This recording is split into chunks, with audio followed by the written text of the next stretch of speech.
Welcome to this morning's video. We are kicking off a full month on special needs. And we're not just talking about autism. So we're going to be talking to some other moms as well. But we thought we would start with autism so that it's just a good place to start, because that seems to be, I think, the most common. Autism spectrum stuff seems to be the most common that we are dealing with. Wouldn't you say? Yes. Or it's like, stuff on that spectrum. So we thought it would be a great place to start. And then we'll have some other moms on here as well. And if you're a mom that has a child of special needs that are not autistic related, drop us a note, because we might want to have you on here, because we're looking for some other moms as well. Okay, I think we should start. I was trying to think, do we have any announcements? No announcements. Not that I can think of. So, okay. So where should we start with this? Would you like to start with, because you and I talked a little bit last night. Do you want to start with like the fear of the diagnosis? Yes. Because I think I work with a lot of moms and I hear a lot of, well, my child's not autistic because this, and there's such a fear in that. Right. There's so much fear associated with it. That instead of focusing on, okay, these are the things we're seeing and this is possibly what this is, they look for everything that's not that. Right. And it's not. And it can be so, like, you're chasing your tail. Right. And there's no reason to be afraid. I know in the beginning of our journey, we started that our first child that was diagnosed will be 18 in May. So, and he was diagnosed at 22 months. So, I know back then that's a pretty early diagnosis. That is an incredibly early diagnosis, which tells you how severe he was. And now at almost 18, he has a job. He goes to the skating rink. He's completely. If I didn't know, I wouldn't know. If I didn't have other autistic people in my life, then I wouldn't know. Right. And it's a lot like Harry. And we are lucky. We're not every story. And our story is because of early intervention, because I said, I don't care what the diagnosis is, but I need to know what this is, because I can't help work on what I don't know. And so once we got that diagnosis, I was able to find out everything that I could, get all those services. And when you get a diagnosis on a piece of paper, it is a game changer for services. Oh, it totally is. Because without that, they don't want to talk to you.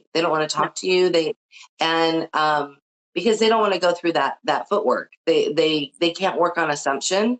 But even if there's something going on, they usually won't work on assumption. And now, as many kids that we're seeing with sensory processing and all that, and not everything that looks like autism is autism. That is for sure. Right. But sometimes. Yeah, for sure. But there's many moms I talk to, and they're like, well, they give me a list of things and then they end it with, but they're not autistic. And I'm like, from a diagnostic criteria, they absolutely are. And you're not benefiting them by being afraid of that, because then you can bring them to a professional and say, these are the things we're seeing. What can you do? My son had full services, and by full services I mean speech, occupational therapy, a host, everything we could have, early intervention. We had music therapy, we had everything, because we had that diagnosis. And you were in what state at the time? You were in Arizona? I was in Arizona. Okay. And now But so how did you have to go about that? Did you go about that through your public school system? Did you go about that through just through the doctors? Like, how did that show up for you? Because I know we get a lot of questions about that. We started with the pediatrician, and then we went to a developmental pediatrician. And then once we had a diagnosis, I went to Department of Disabilities, whatever your local is, and they have services. So nice. And I help parents in every state find out what their services are and what they can access with their insurance. Kelly does this, so if y'all need that, she's for hire. So, and I can help you find what services are available in your state, because they do vary state to state. But people don't realize that there's a lot available. We had respite in Arizona. We had 600 hours a year of respite, So but crazy. this is That's so somebody we could crazy. hire. So we hired Right. a family member that we trusted. So there's a And lot. talk about respite care, because I think a lot of people don't even understand what respite is. Respite is kind of a insurance or state Medicaid funded um, special needs babysitter. So we had a choice, and we've had different kinds of respite. So we were able to hire somebody to come into our home, so we could go out on a date, because the divorce rate for parents of special needs children are astronomical. Yep. So If you if don't stay connected, if you're not connected anyways, and this happens, you're going to struggle. If you don't stay connected after you get this diagnosis, it's huge. It will ruin your marriage. it will The absolutely Beckett do. says therapy not covered by school or insurance with the diagnosis, often they will give scholarships. And Yes. there are other programs, like we have one here, and I'm thinking it's a nationwide program. It's called TACA, take something for, maybe if Svetlana's watching, she'll tell me what it stands for. But it is, I thought it was taco first. I was like, is this some San Diego thing? It's about tacos. It's not. It's TACA. And they have scholarship opportunities. I think it's really about once you have the diagnosis, you have to sit with it, and you have to take yourself away from it. You have to detach from it being your fault, all of that host of things that go Right. through your mom guilt mind. Right. And then you have to start tackling it. You have to start deciding, okay, this is the information I have. What am I doing with it? And I that's what I think a tell really good everybody. movie, a really good movie to watch is Temple Grandin. I That's don't a know if really you've good seen movie. that. But So good. I I tell everybody, get your diagnosis, have a big pity party, cry Hmm. and grieve, because there is a grief process. Because it is hard to see that in black and white, because it makes it very, very final. It does. It does. I agree. And I think too, there's this idea that we've lost this dream for this child. But here's what I know: losing the dream is harder than losing the reality. And once you lose that dream, then you can create a new one. Right. And you're really doing a disservice to the child. Had we tried to, not ignore it, but make excuses, well, maybe because, maybe Corey's just not talking because of this, or maybe, he's doing this because of this. Right. And or some parents are on the other end, they get really frustrated, and then the consequences come in for things they can't control. For me, it helped me understand how his brain works, so I was able to be more patient. So I was able to say, okay, this is the Mhm. autism. Or I could come in and say, no, you're just kind of being a jerk, and I'm allowing this Right. because because some moms, and I did it, I went through that thing, 'Cause oh that's a well, he behavioral has thing too, for autism. sure. I made those excuses. Oh, well, and now we have found out through this journey that my husband is autistic. So, I had to look at that and sometimes show him some grace. Like, I know you're a full-grown man, and I know you have this job, and you support your family, but I'm going to have to cut you some slack because this is the way that your brain is wired. So it also Mhm. helped my marriage understanding that. I think that's important. I think that's really important. I think too that one of the things that I see, like discipline wise, is that, and it happens because Corey wasn't your oldest. He was child No, number four. he was child number 5. Okay, so you had other children. You knew what to expect. Harry was my oldest, so it was really hard for me to separate what was autism from what was Harry. Right. And it took me having more children and seeing more children reach those developmental milestones before it was like, oh, wait a minute, a lot of this is autism, or a lot of it's just kid stuff, Right. because there's definitely the kid stuff too. So what I end up seeing a lot of is moms that are really worried that everybody needs to know their child has autism. And if they don't, and if we don't make it, concessions for them all over, that it's going to be a problem. And I think that I would steer away from that. And I would absolutely tell, like, teachers, for sure, anybody that needs to deal with your child without you around should know. Right. But I think that when we start trying to helicopter and control their play, or we're worried about them constantly, then we have to sort of go, okay, wait a minute, I got to back up, because the only way they're going to learn is to be in some of those situations.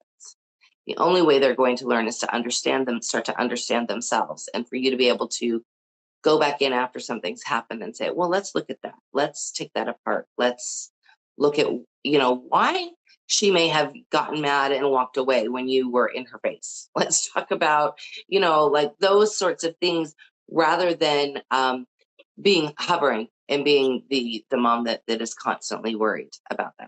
Because I've been on both sides, Right, because they'll surprise you. Corey is shockingly bright. It's I I'm scary.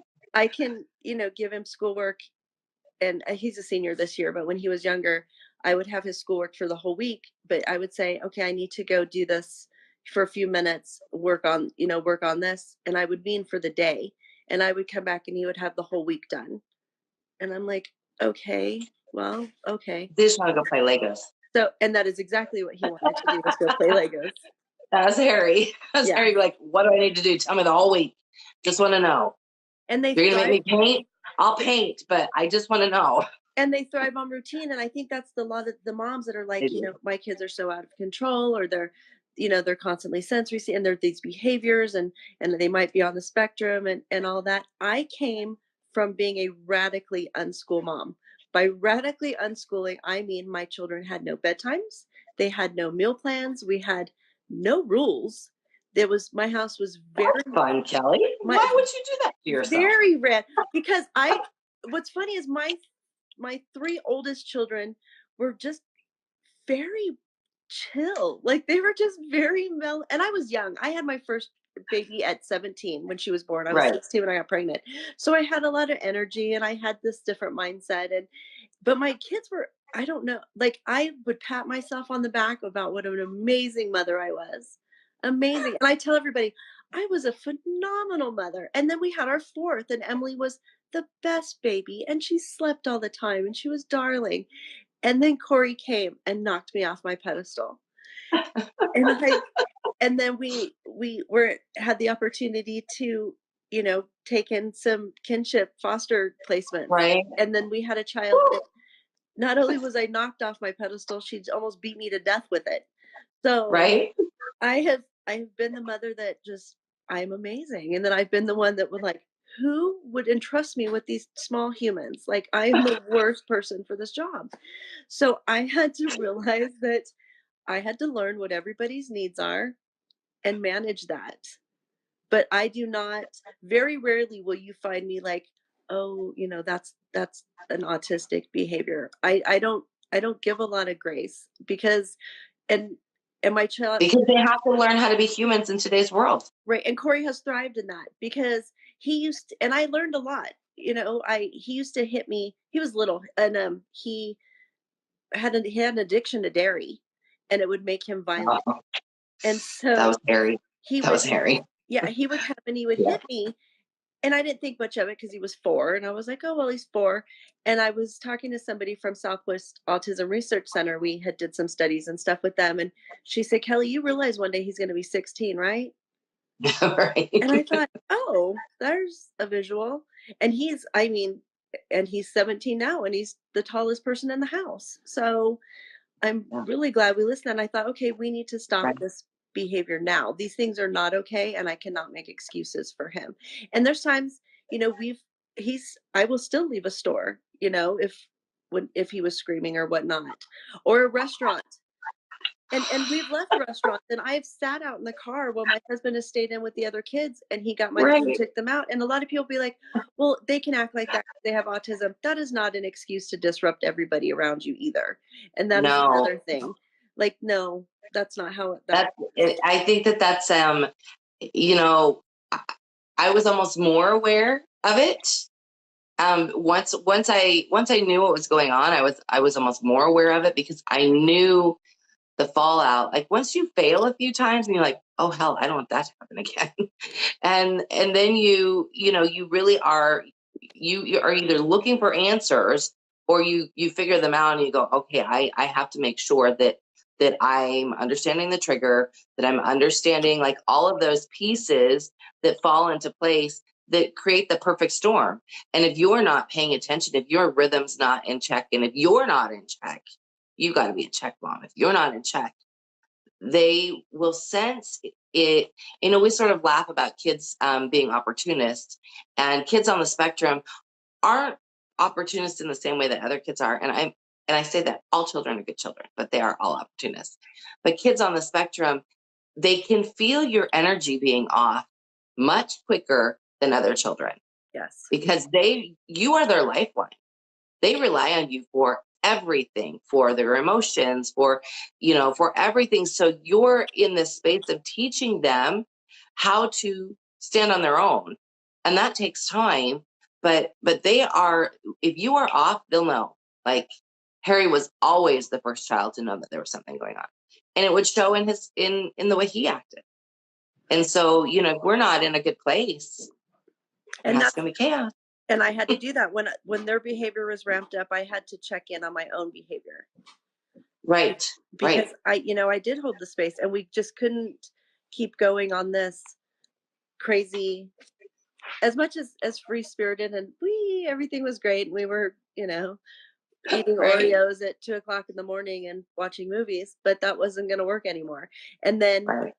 Corey was 2.5, and we had services going on, and we had a therapist in the house, and he had said, well, and he was talking about my daughter, who's older than Corey. She's about 18 months older than Corey. And he said, when was she diagnosed? And I said, what are you talking about?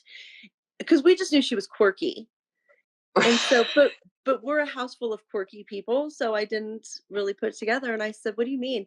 And he said, can I do something? And I said, yeah. She had all her books lined up, all her toys were lined up. And so he went and he moved one when she left the room, and she came back out, and she was just like, what is going on? Like, who's Like, touching my beside herself. stuff? Oh, bless you. So And she would have been like 4 or 5. she was like 3.5, probably almost Oh, 4. 3.5. Yeah. So then we were like, okay, so by 5 she was diagnosed. But this is also what was the game changer back then. Diagnosed criteria has changed a bit.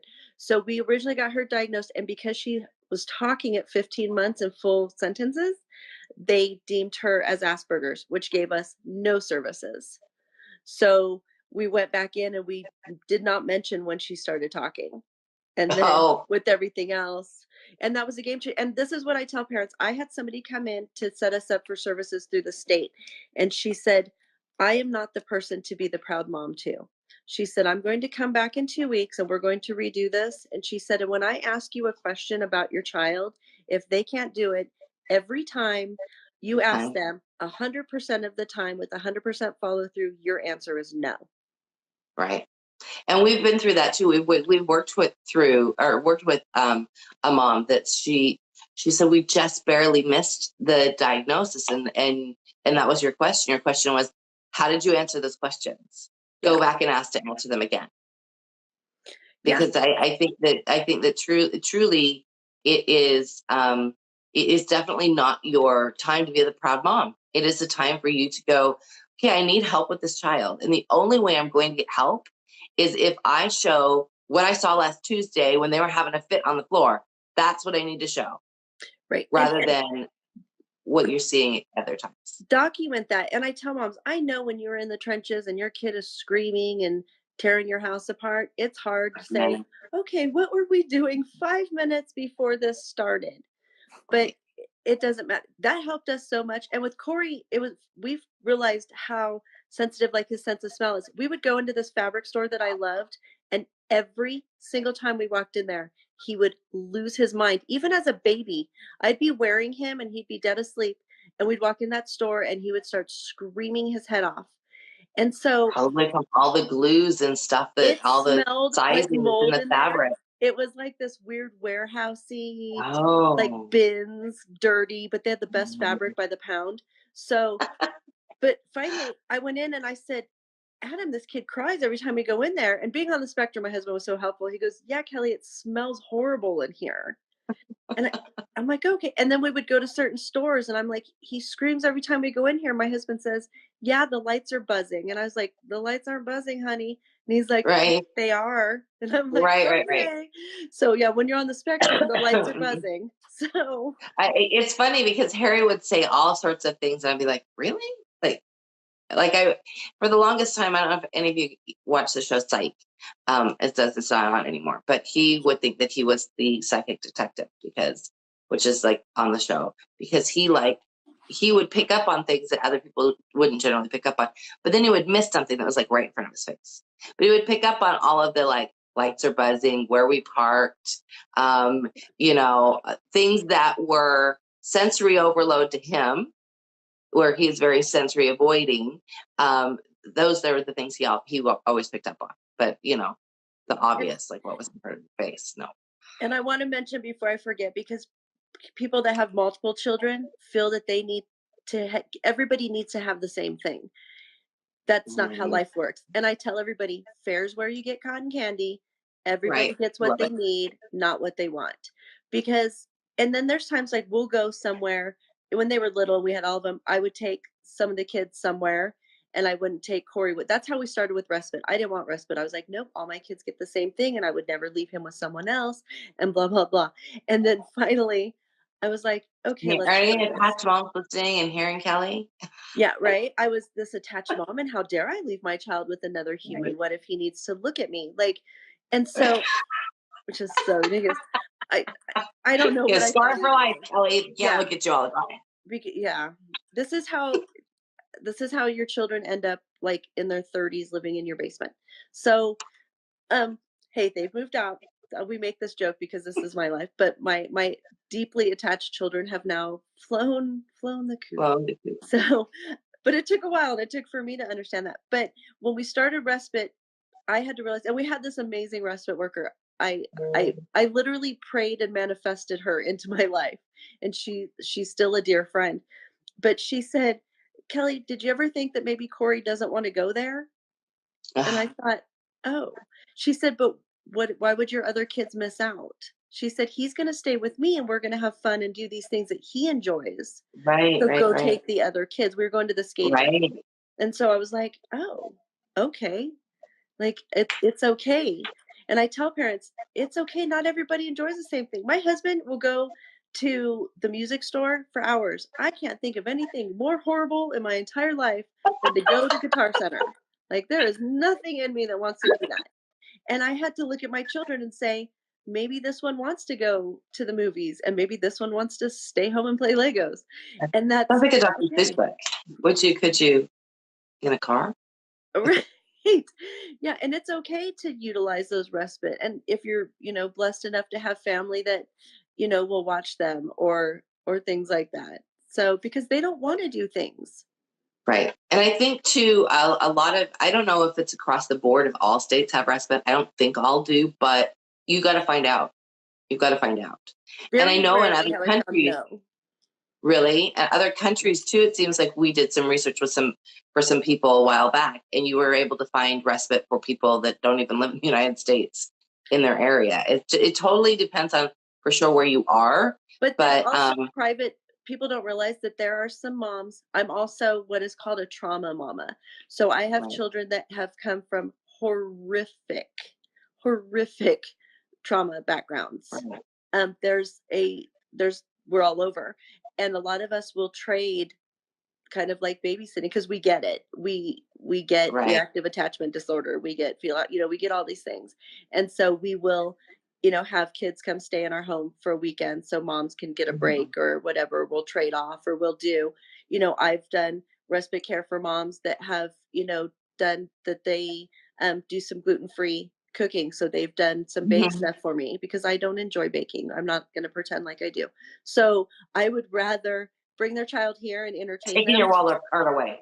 I know between I don't enjoy baking and I don't enjoy knitting. It is She hates me. I hate knitting. Oh, I hate knitting.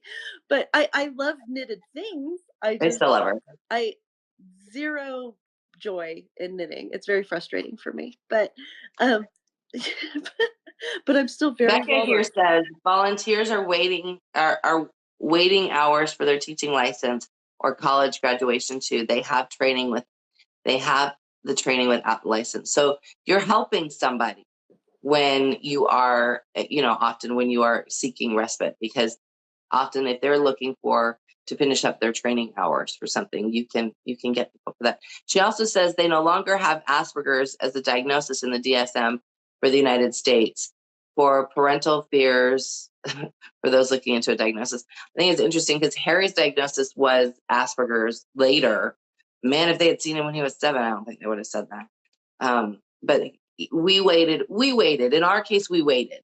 And a lot of it had to do with what I was going through with my ex-husband and where I was at the time, and just trying to sort through life and knowing there was something different about him, but not being in the headspace, which is bad. I mean, if I go back now and fix that, for sure, but being in the headspace to be able to get that diagnosis. But I knew there was something going on, so I did all the research and I did all the work, and we had friends that were OTs, and we had friends that helped. And so he spoke it like his first word was envelope. So he's like an Emily, like he was really early in that way. But for sure, we had a lot of other things going on. I always tried to make sure we had somebody in our life that um, had some background in that, so that we were able to get those services get that help. When I finally got the diagnosis, I got it because I needed my ex-husband to feed him properly, and he wouldn't, and I needed something on a piece of paper so I could hand it to a judge and say, here, this is what's going on. And then the judge could make. So if I could have gone back and waited, or gone back and not waited, I probably would have had an easier time with things. So listen to Kelly. I just, because I knew something, and people will tell me, when did you know Corey had autism? And I will tell you, at the hospital. Yeah, I knew something was going on with Soraya at the hospital. Yeah, at the hospital. They handed me this baby, and I was like, whoa, something's different here. He wouldn't, not only would he not latch, he acted like he was being murdered. Like there was just all these different signs. And as time went on, and I kept saying, something's off, something's off. And we'd hear, oh, well, he doesn't have to talk. He has 4 other siblings. And I'm like, I am not that mom. Like, no. But it helped us because it also separated, what is and I could look at, okay, I have a diagnosis, what is this? Because I can't help work on and help, I can't, we always have a saying, Right, I can't help you be the best you can be, because I didn't want him to be his siblings. I didn't want him to be like right, anybody else. I wanted right. him to be as high functioning as he could be. As he could be. Right. So, and I couldn't do that without that diagnosis and knowing Without what I was knowing. dealing Right. with. Sure. And For that was, sure. 15 years ago. Now the internet's, full of things, and we have, so much where you can look up different therapies, and you can Yeah. look up all these different things. But I also didn't, you know, our world didn't stop and revolve around Corey being autistic. We Right. we Such utilized a huge respite. distinction. So, and my older That's kids will huge. tell you that they are thankful for that they still got to be, that, and they love him. My children are Oh yeah. incredibly close, but our world didn't stop, and we didn't do everything in our day just to revolve around Corey. And I think that's Right. No, and important I think that too, that's to an know. important distinction too, because I think that especially if it's your oldest child, it's hard to sort of make those boundaries. But you can't. You have to give those other children their individual space and And their there is a individual syndrome for that. And I will warn people now that have other children and their other children's needs are meeting met. They're called glass children because they are seen through, because everybody's only seeing the child with the highest needs. So right. that's where And respite that comes. goes for anything. That goes for anything where you've got Absolutely. something else going with another child, Absolutely. and it's like systemic, whether it be therapy or anything. There's lots of different, whew, And lots of different. and then I was the mom, well, let's try this and let's try this and and then I was wearing myself out, and I said, let's find some easy routes for things that just don't matter. Like, we had feeding specialists and stuff, and they were like, my husband was like, well, Corey needs to eat this. And I said, well, you don't eat that. And he was like, oh, that's true. Because he was trying to make Corey eat something one day. So I went to the fridge and I grabbed a thing of applesauce and I put on a spoon. I handed it to my husband, and he said, I hate the texture of this. And I said, "Uh-huh." I said, "I bet Corey does too." And so he That's had really because funny. a lot of dads, Applesauce was Harry's like jam for the longest time, but it's so funny.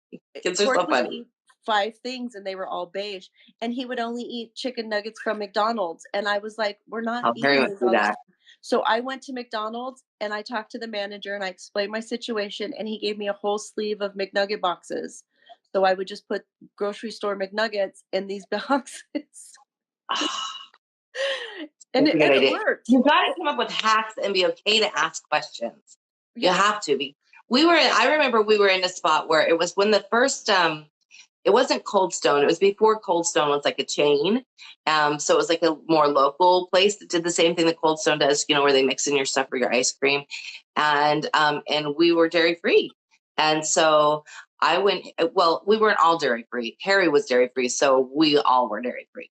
And so I went in there and I just said, listen, can I just bring you? And at the time it was Soy Dream. Now we wouldn't do that. It would have been something else. But I said, can I just bring this into you? And he was like, you bring it, I'll give you the mix-ins and then you take it home. He didn't charge us, he just charged us for the mix-ins. He just put it all together because and that was a long time ago. Now they have that, they have a dairy-free ice cream in there. But forever ago they didn't have that. And so we had to ask, and in asking, we educated others. In asking, we right. helped other people see that hey, this is going on. So that guy at McDonald's probably was then like, oh, okay, the next time I see somebody that has autism, I'm going to remember Kelly. I'm going to remember that conversation I had with her. Right. And and it does. It helps, everybody in the community, and especially when you're open. I've had parents that, you know, I know their child is on the spectrum, or I know their child has reactive attachment disorder, and they are Right. so like embarrassed, and they're so, and that's there's no reason. I have 8 children now. I am very honest in our journey. We had 9 children at one time. I've had a child so mentally ill that by law she was not allowed to be around other children, not just my children, other children. And so I had an adoption that we had to disrupt. So I have been in the deepest of trenches. She I've has had been she has been in some nasty, yeah, some a child that literally tried to kill us. right? So, there's nothing to be embarrassed about. We all have our own journey, and these children are all on their own journey also. They But are. to to acknowledge that and say, my youngest child has fetal alcohol. When I say that, my husband always tells everybody, Kelly wouldn't quit drinking. I'm like, oh, be quiet. But so we got him when he He's was two. adopted. He thinks he's hilarious. But yeah, I he's want to say adopted. really fast over here. One mom says, she says, that's brilliant. Cinnamon square spades here. Spare Domino's boxes for home cooked cheese and tomato pizzas. Yes. We even are sure to knock at the door before the pizza is ready. That's hilarious and I such have a good idea. saved juice containers. I have saved all kinds of containers, macaroni and cheese. My child thought he was eating Kraft macaroni and cheese for probably 2.5 years, and I That's was really not buying. It was Annie's. We would just dump it in the box. right. But, you know, Because they get so like, this is what it has to be. This is, I mean, and it's funny because definitely not everybody is like Rain Man. I mean, for those, I'm dating myself, but that's a good movie to watch too because it allows you to see like the repetition, the that constant repetition, and yeah, but yeah, that was my experience with autism. That was all I knew before our child was diagnosed. The right, internet was around, but it wasn't like it is now, and no, autism wasn't prevalent as it is now. So no, I was in a mom group when AOL had groups. So this is how old I am. So right. AOL had groups, and I had a mom friend in there, and she had twins, and they were on the spectrum. And I looked that up because I wanted to know what she was dealing with. And that's how I was like, this is my child. And so I printed out the checklist and I took it to our pediatrician and said, okay, this is Corey. Let's I'm do telling you, this something. is Corey. Right. And so that's how that we started on our journey. But there's a lot of information out there now, and there's a lot of help, but you have to be willing to accept it, and you have to sort out Right. what's autism, what's sensory, what's this? And I tell everybody because they're, I said, look around your family. When Corey was diagnosed and then Adam was diagnosed, and my husband was diagnosed because we would be reading something about Corey, and Adam would say, well, that's not weird. I do that. Well, that's Right, not right. weird. I do that. I was like, this is answering a lot of questions for me. And then we started, and then he was diagnosed. Went and officially got diagnosed as an adult, and then we started looking through his family, and you could see it. And even his grandfather laughed. He said, "I feel like I'm kind of like the captain of all of this." The captain of the Yes. of the autistic And I ship, thought, right here. they're probably before you. There were generations. This Oh, was. I look at my ex-husband's family, and my ex-husband for sure, which I always sort of wondered, but it wasn't until we were in like reunification therapy after our last trip through course. She was like, "Yep, there's definitely something more than ADHD going on here," and his brother, like remember him, Eric? Like his brother, totally something going on, and I know my ex-father-in-law. Yeah, Yeah. the whole family. Eric's like that whole. Oh, well, we have 8 children. 3 I came with and my husband adopted. We have 3 biologically together, and then we have 2 that came from foster care. All 3 of our children together are on the spectrum. So I always laugh because, and we knew when we had Paige, everybody said, "Are you worried?" I said, "No, I'm just assuming. Like, we'll just assume that she's going to be on the spectrum. And if she's not, then great. And if she is, then no Then surprises." I'll make. Yeah. Another really good movie I like is Mozart and the Whale. And people have no idea about this movie. It is phenomenal. It's a man that has autism, and he runs a support group, and he meets a woman in his support group, and it shows them like dating and the relationships and stuff of people on the spectrum. And if you are married to somebody on the spectrum, this will make you'll be like, "Oh, geez, yeah." It's I'll have to look for that one. But it was also really neat for me to see, and I know it's a movie, but to imagine my children in a relationship and things like that. Right, And right. Because that's a whole other.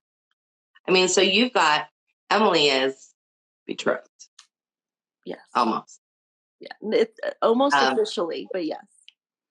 And I had to tell her, I and said, "Did you tell him?" I said, "Did you tell when they were dating?" I said, "Did you tell that boy that you're on the spectrum?" And she was like, "No." And I was like, "Well, I'm sure he'll figure it out." But I said, "But honey, you should probably like mention it or whatever." And he knows now. And he's like, "Are you sure?" And I was like, right, right. "But I think he's on the Well, I spectrum." wouldn't So know. it works I out wouldn't well. know it if I just met Emily on the street. I wouldn't know that. There's because I know her well, then that makes it a little bit different. But I think it's interesting when we start to watch them sort of go out into the world more, get jobs, get attracted to other people, and then sort of be in this place of how do they navigate that, and how are they because they are often so socially awkward, that it's a really good thing that Corey has a job. That I think that greased the wheels for Harry. He Yes. spent 2 years at Legoland, and so he didn't just have a job. He had a job where he had to talk to people. And we went there one time when he was working. It was so weird because it was definitely not the Harry we knew at home. Like he Right. was dancing, and I was like, "Who is this kid?" And so it greases the wheels for them socially to sort of be in that place and really get to experiment without us around. And And that's then the Harry started to problem. mission for our church for 2 years. So that was this whole other education for him in how people act. And that's the problem with being a helicopter parent. You don't give them these opportunities Right. for them to thrive. It was terrifying for me for Corey to get a job. Oh yes. It was, but I kept that to myself, and and he's thrived. It was horrible for me to send him to scout camp that first year. I actually made Adam go the first year, Oh, but Harry almost died at scout camp. So yes. well, I made Adam go the first year, and Adam's sending me pictures of Corey eating like a sloppy Joe, and I was like, "Excuse me." Like, Who is I've this kid? been a short order cook for 12 years, and he's like, "Oh, I'm enjoying all these things that my mother has tried to feed me, and I wouldn't." And that was the moment I realized I'm not doing this anymore. This kid is going to learn how to fly, and he did. But my kids are really open. My husband's work knows that that, he is autistic. And we have Mhm. that debate, because I'll say, "Oh, my husband's Right. Like, who autistic." And they're should you like, tell? Should you tell employers? And "Should right. you tell him?" Or that, or people will get on me, on Facebook, because everybody likes to yell at each other on Facebook. And they'll tell me, "Well, your child or your husband has autism." And I said, "No, my husband and children they are autistic. It is part of who make them, just like they are brunette, just like they are, these other things. It is part Right. of We who, have to be honest about that. yeah, it is part of what makes them who they are. And it just is what it is, and they own that. And that didn't come from me. That came from my husband and Emily, because they were like, "I'm really tired of people saying that I have autism, like something's wrong with me." They say it like, "Oh, like it's something bad." Right. And so Emily also has epilepsy, and she said, "I don't think that my autism is at the same level my epilepsy." She said, "My epilepsy sucks, and it, will take up part of," she said, "My autism just makes me who I am." And those are all great things. And I wanted them to have that mindset. And, Hmm. For and it's sure. frustrating, and it's, these things, but Right. it's just part of it. Also makes them, incredibly great in other things. My There husband, are things that they can do that we can't. yeah, They can absolutely. multitask at things that we will never be able to do. Yeah, they are so organized, and my husband is this amazing, and accountant, and he's so into detail. So we always find the Yeah, positive. he's very meticulous. He does photography now that is mind blowing, because he is so into detail, and he captures Mhm. things that other people just didn't see. Don't see. I think that's great. One of the things that I was reading a while back is that there are employers now that are looking for people with autism Yes. because they know that they can trust them for certain things. And like in Harry's job, Harry's a transit cop. His sergeants all like it is something that he, they're looking for there because they know he is going to pay attention to detail. They know that he's going to give an accurate depiction of what happened because um just of that attention to detail. One thing I want to talk about, because we're running out of time, is how did that, because you've had Corey at home and Emily at home homeschooling with Waldorf, Mhm. and I had Harry at home, and you've got Paige too. So how did them being on the autism spectrum, how did that affect your homeschooling? Um, the low media helped a ton, Mhm. because they Same would, here. just let Corey would sit in front So of the like TV. moss to the flame. It could Yes, be like it that's could be that stupid thing that's just a screensaver of fireplace, and they would still stare. yes, and that's also with my child with fetal alcohol. Oh, It's right. it's any of those, how those brains are wired. Having a really strong rhythm, a very strong rhythm.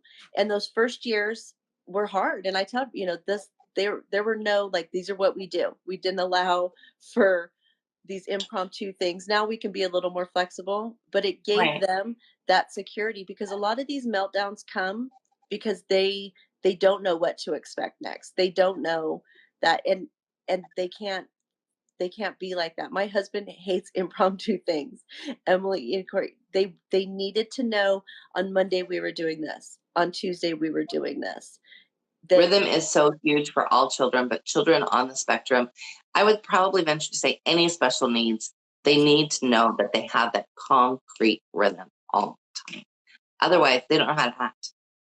Right. And especially kids on the spectrum, well, and especially ones that are dealing with sensory stuff, because they're already so overloaded with sensory Right. things, that any kind of peace you can bring in is so needed.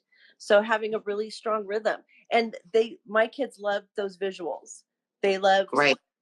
having a, A something chart. up that said, some kind of chart Right. that said, this is what we're doing next. Your kids on the spectrum will keep you on that rhythm because once they get it and they know that this is what they want and this is what they need, they'll be like, Mom, we're supposed to be doing something else right now. We're not going on a walk. What's going on?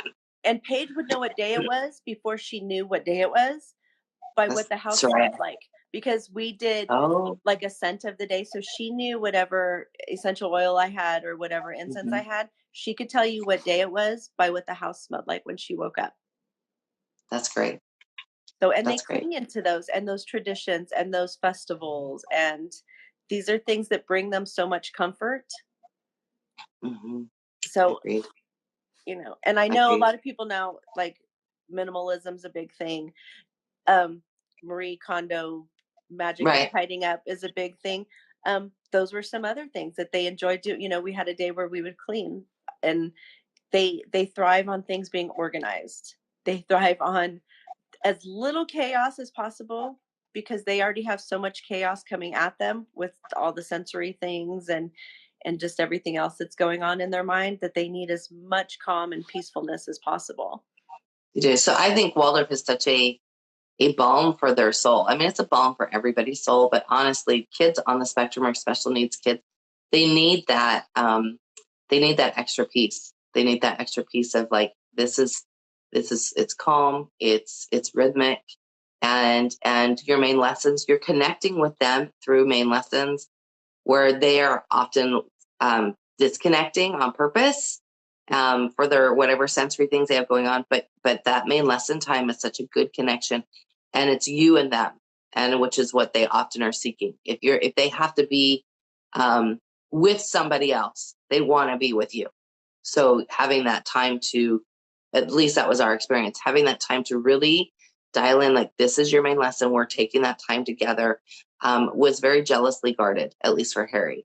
And there were things he hated doing, like he hated painting. We painted anyway. We may not have painted as much, but we painted anyway because he needed to learn how to have some control and he needed to learn how to have some will. But And he's yeah, also my best knitter. He's my best knitter. and there's a lot of things you can do. I've talked to a lot of moms, and they're like, well, we can't do Waldorf because my child, I have kids with dysgraphia. My lesson books do not look like these beautiful Right. pieces of art, because it is physically painful for my children to draw. But we still bring in other things, and then we still make allowances for other things. Main lesson time and those times where we're sitting doing schoolwork, we accomplish more OT things than our OT that would come in. And we had one-on-one OT in our house. So that but we get more accomplished. And there's Hmm. so many things that Waldorf brought in. Um, Beeswax, Right. all these It's so sensory calming. yeah, These waxes. all these things. And I hear moms, well, my child can't sit there, they don't want to sit there. I'm like, I have the world's worst ADHD. I don't want to sit there. You know how hard it was for me to come from radically unschooling to a mom that like lights a candle and sits at the table with some crayons? Like, I I get it. Nobody in this house struggled more than me. Like, so, but we have we have used, foot swings on our chairs. We have used wiggles. I have more tools than you could possibly give me an She excuse has a for. lot of tools. She So, has a lot of tools. yeah, if you tell me we can't do this, because a I will give you 10 things of how you can do that. But it's the minute that you stop having a problem for every solution is when that you start Right. taking control back of your home. Right. You have to ask yourself if you are an asshole. Yes. Which is not different. It's very different than the thing that has two S's. Ask, ASKHO. Sorry, I said, oh, Mary, are you saying something bad? Nope.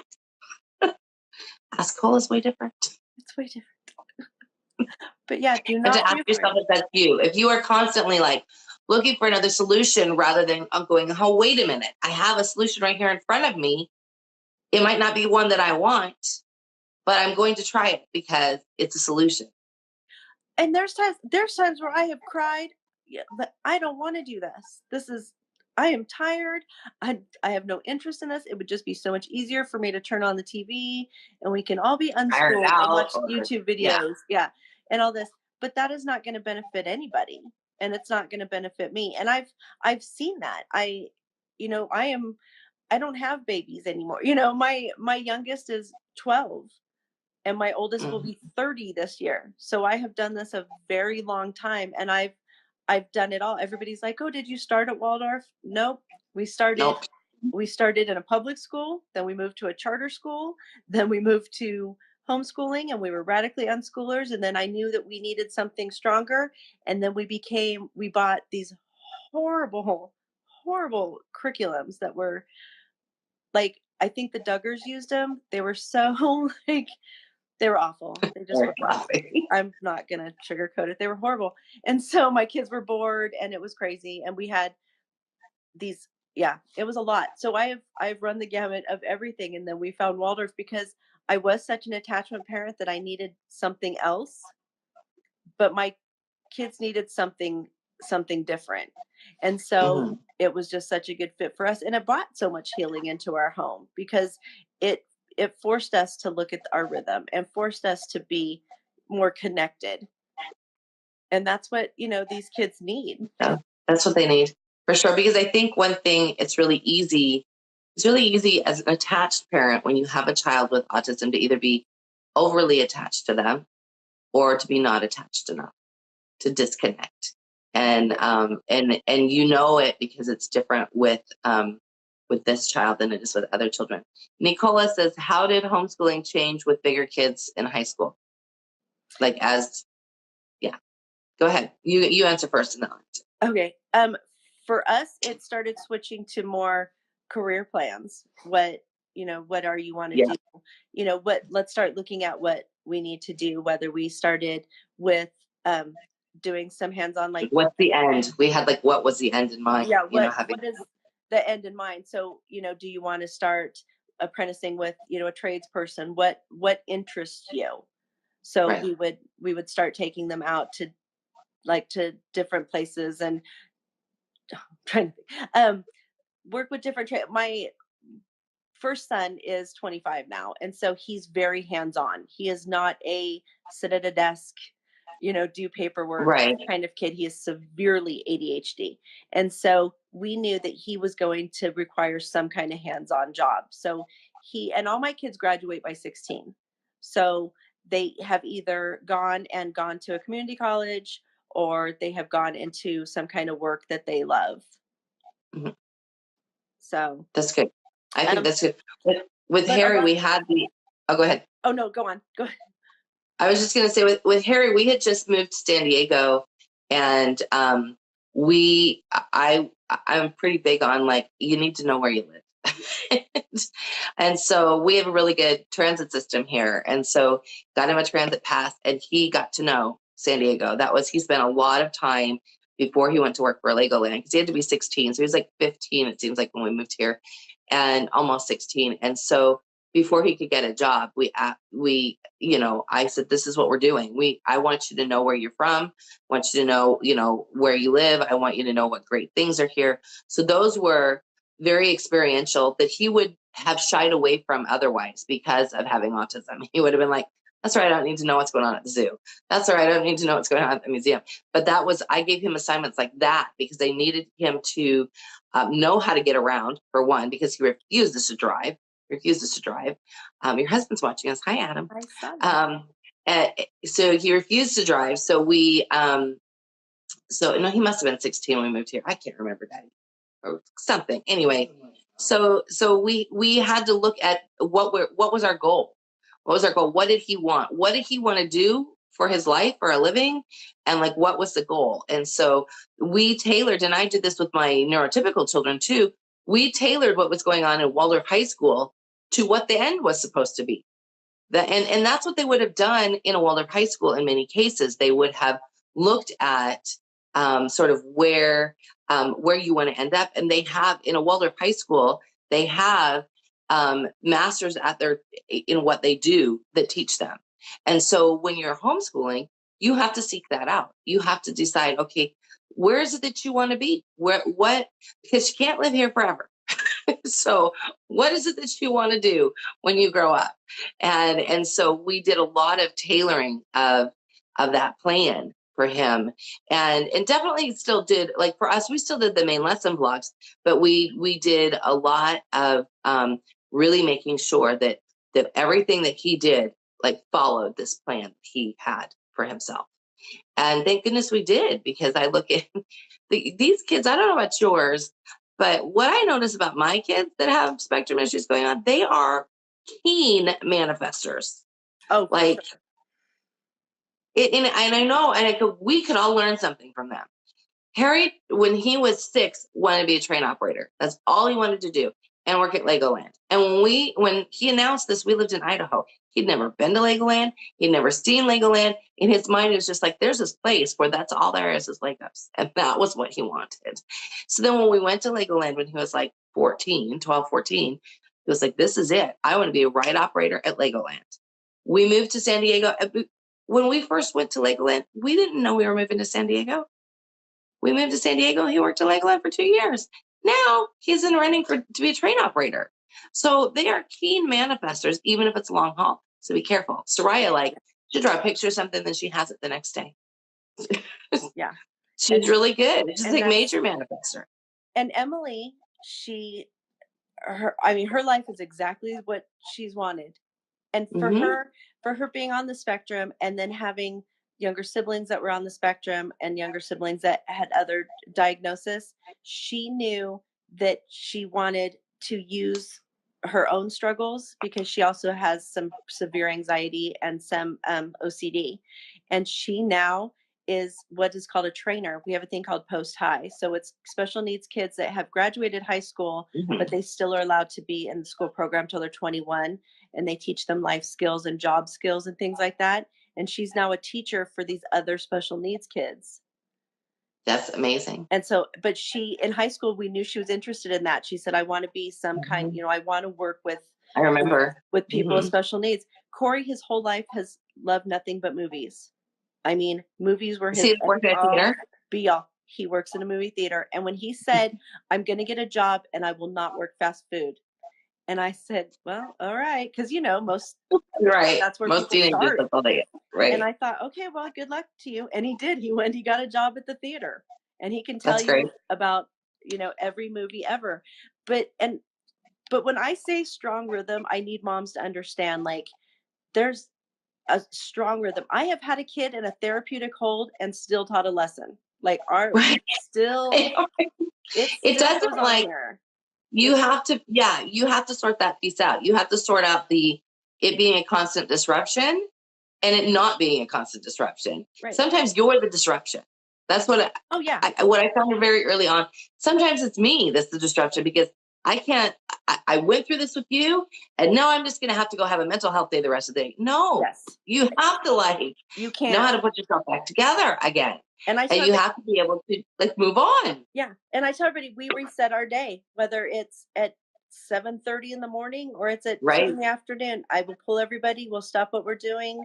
We'll reset our day and start over. But I have literally had a raging child in a therapeutic hold on one part of my lap, and at the other one been helping somebody with math. And then I just and I thought I can sit and I could cry and be like, this is awful. Like, this is horrible. And instead I just laugh because it's so ridiculous. Because there's days, there's days that are so ridiculous, but you can't cry. You can't, it's not going to benefit everybody if you shut down. Right. No, I agree. Totally agree. Becca has a question here. She says, when the root is anxiety and sensory, how do you combat back talking? I absolutely don't allow it, but I'm also looking to give him a replacement to reset him so that he can have a go to calm down prior to running off at the mouth. He's 4. Oh, in my house, if you can run your mouth, you can run your legs. So they need something to do. I've also had kids that will be cruel to siblings or will say something mean, and I'll tell them, you go in the bathroom mirror and you say that to yourself. And they'll look at me like I'm crazy, but they'll go. And I said, no, I want you to go in there and what you just said, say that to yourself and see what that looks like. And they're like, and they'll come back and apologize, and I won't hear it again. But there's so much big muscle work.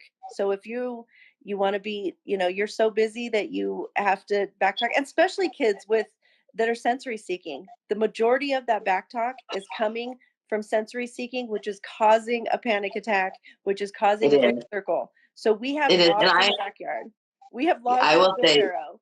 And it's funny because I had a friend come over one day and they said, oh, is Bradley building something? And I said, no, why? And they said, he's just moving those logs. And I said, yeah, he's literally just moving those logs. And the next time he needs something to do, he'll move them to the other side of the yard. We But had a situation yesterday, and this is totally a sensory thing. I had kind of had it, and Soraya was like, that's usually when it happens. Usually when I've had it, she's like, "Oh, it's time for me to turn on," and she had, it had just been going on and on, and so then Daddy came home. He was off visiting somebody. He came home, and she's very very sensory seeking. He just started asking her questions. Totally changed because she was no longer seeking, like, I have to find it. mm-hmm. She was allowing him to converse with her, and it totally changed the outcome, and totally changed how she was then um, giving, like, seeking that sensory, and because he was asking her questions that made her think.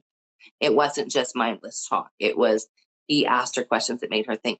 So your sensory seeker, ask them questions, because I think that that's helping. It helps them stop with whatever, like, loop they are in, and start forming a slower loop, because they get into the sensory ones, especially will get into this loop that goes on and on and on and on. You've got to be able to slow the loop down and input something else. Well, and we do that when we see it escalating. I'll pull a child and I'll set a timer on my phone, and we have a bin of different sensory things. And so I'll set it down and I have these questions I ask, why, what do you need? What's going on? Why do you feel like Mm-hmm. that? What do you need? And so we talk it through together while they mold clay or they play with spinners or these other fidget things we have or whatever they grab out of the box. Or there's times where we'll stop what we're doing and I'll put them at the table, and I always have shaving cream here. I will buy it by the caseload at the Dollar Tree, and I will just pour shaving cream all over the table. And the minute Paige is elbow deep in shaving cream, she is like a different kid. She totally just relaxes and she's fine. We have a bin of cloud dough that has lavender in it. We do that. I will stop what we're doing and we will start doing some yoga stuff. I actually went and got trained in kids yoga so I could just stop what we were doing. But Cosmic Kids Yoga on YouTube is phenomenal. Kidding Around Mm-hmm. Yoga is phenomenal. So it's okay to stop in that moment and say, let's assess the situation. But if you start freaking out and they can see Right. you tense up, they can see you Mm-hmm. stressed out. So you have to like flip the script. Okay, this isn't working. So let's do something for everybody. Right. Agreed. Agreed. Agreed. We're getting some really good comments here. Becca says, "Do you have something that's not high in smell?" Cloud dough you can make with absolutely no sense at all. That would work for Yeah, sure. it's just flour and baby oil. I Yeah, I'll have to look at the thing, but yeah, I add smells to it, but it doesn't have any smell by Yeah, itself. very good. Very good. I think this was great. We had a lot of people over on Instagram, and then Instagram shut off. I don't know what was going on there, so I will send them over to watch this as well, because I think this was really helpful. I think we gave a lot of information. Thank you so much, Kelly, for sharing. She's an expert. So if you have something going on at home and you need some help, she is definitely the person to talk to. What's your rate? Just, I message It's her and get her rate. I'll just She tell you, it's $30 an hour or 2 hours for $50. And that's Zoom videos and then lists of things to, specifically to help your family. So to go through to give you ideas to help in your own home um, that are very specific to your child's needs. Yeah, so she's really good at that. She does this great intake and everything. I think, yes, she is definitely very helpful. I wish you had been around when uh when I was starting, because I think that there are so many things that we've learned that that I know moms that are starting off with this feel like they're spinning their wheels, and there is definitely help out there. So Yeah. thank you again for sharing. We will have somebody else next week. We'll announce it. And I will put it together and figure out who's coming next. So thanks for joining us, everybody. Bye. Bye.